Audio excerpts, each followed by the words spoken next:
જો આપણી પાસે સ્વાભાવિક રીતે જોવામાં આવે, સંસારની વચ્ચે બધું જ અર્થહીન માની લેવામાં આવે, જીવનનો ઉદ્દેશ્ય કંઈ પણ નથી, તો આપણે કેમ મોરાલિટી તરફ જઈએ છીએ? ના, જીવનનો ઉદ્દેશ્ય છે. અમે કહ્યું ને કે આપણે એક ભૂલ છીએ, આપણે એક બગ છીએ.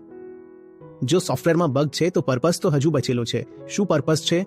ડીબગિંગ. આપણે તો જિંદગીનો ઉદ્દેશ્ય આ જ છે, પોતાની ડીબગિંગ કરો. અને એમાં બગ કોણ છે?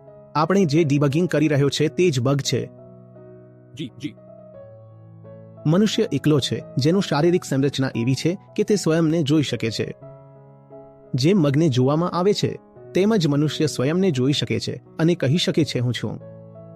આ મગ એવું નહીં કહી શકે. પશુઓમાં પણ આ સેલ્ફ રેફરન્સિંગ બહુ પ્રાથમિક હોય છે. તેઓ પણ આટલું વધારે હું કહી શકતા નથી. થોડો ભાવ હોય છે તેમનામાં. મનુષ્યોમાં આ ભાવ બહુ વિકસિત, બહુ સ્પષ્ટ હોય છે.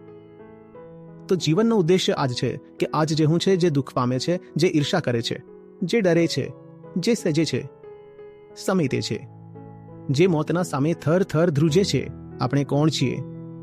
કોણ ધ્રુજી રહ્યું છે? મૃત્યુ છે જો, તો કોનું છે?